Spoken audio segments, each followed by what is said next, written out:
The moment the billionaire stepped into her private office that night, the city glittering behind the glass walls like a kingdom she owned but never felt part of, she froze. There, slumped in her leather executive chair beneath the glow of muted desk lamps, was a man she did not recognize at first, asleep so deeply that exhaustion had carved lines into his face. His work boots were scuffed, his cleaner's uniform slightly damp, and his arms were wrapped protectively around a small backpack resting on his chest as if it contained something fragile enough to break the world. For a split second, anger surged through her veins, sharp and hot. But then she saw the tremor in his breathing, the quiet surrender of a man who had nothing left to give. And everything changed. Before the story goes any further, if you believe in kindness, second chances, and the quiet power of humanity, please take a moment to like this video, share it with someone who needs hope today, comment your thoughts, and subscribe to the channel. And tell us in the comments where you're watching from, because stories like this connect hearts across the world. The woman standing there was Eleanor Whitmore, a self-made billionaire whose name dominated financial headlines and charity galas alike.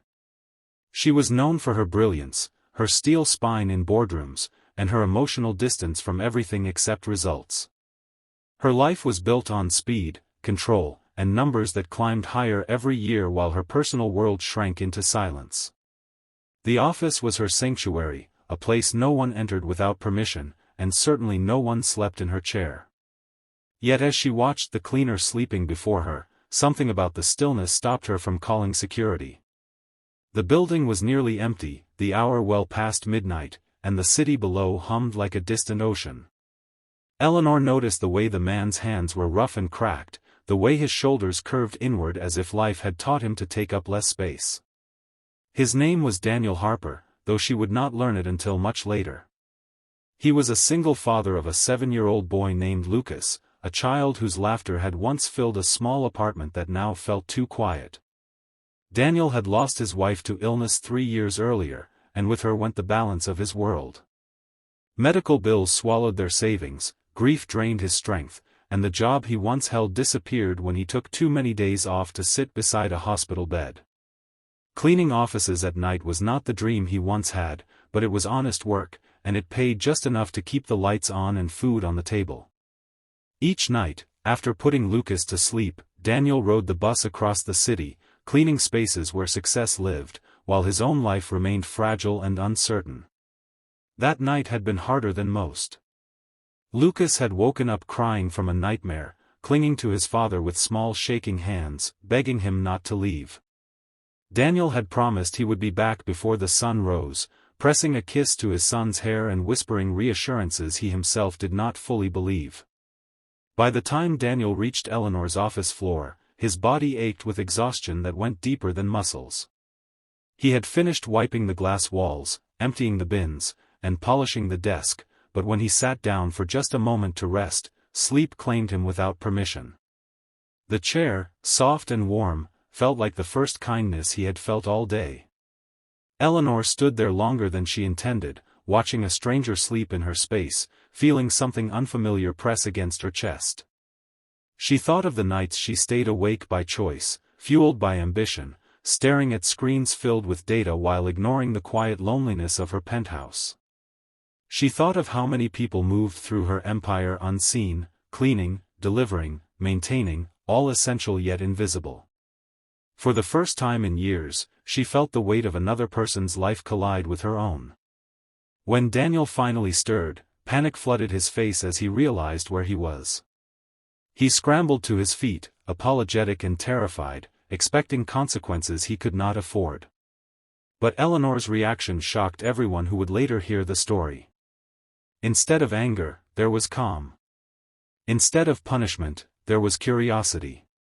She asked about his life, his work, his child, not as a boss interrogating an employee, but as a human being trying to understand another.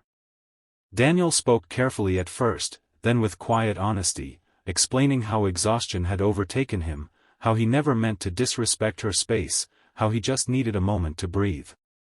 In the days that followed, Eleanor could not forget him. His story followed her into meetings, into elevators, into the silence of her home. She began to notice the cleaners, the security guards, the cafeteria workers, seeing them not as background elements but as people carrying invisible burdens.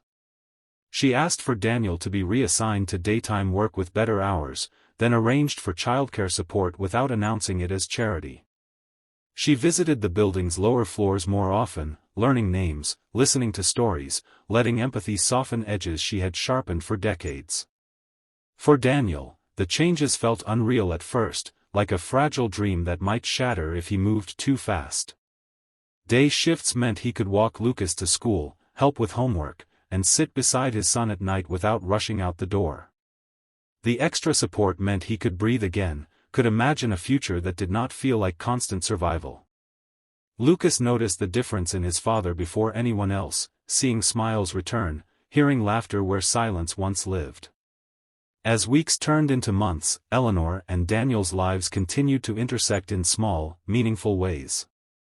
She learned that success without connection felt hollow, while he learned that accepting help did not mean weakness. Eleanor funded educational programs for employees' families, inspired by a boy who once clung to his father in the dark. Daniel enrolled in evening courses, slowly rebuilding the career he had lost, carrying with him a renewed sense of dignity. The story spread quietly at first, then louder, not because Eleanor sought attention, but because kindness has a way of echoing. People were shocked not by the act of generosity itself, but by the transformation it sparked. A billionaire changed by a sleeping cleaner. A single father lifted not by pity, but by respect. A chair that became a turning point.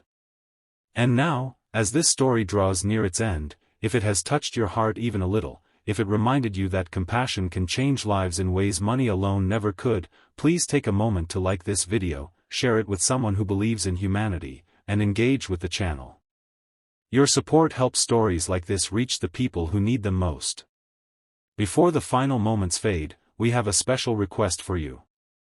Please comment below what this story made you feel, because your words might be the encouragement someone else is silently waiting for. Years later, Eleanor would still remember that night, not as a breach of her space, but as the moment her world expanded beyond numbers and titles. Daniel would remember it as the night he learned that rest was not failure, and that kindness could arrive when least expected. And somewhere in the city, Lucas would grow up knowing that even in the hardest moments, hope can be found in the most unlikely places, quietly waiting for someone to notice.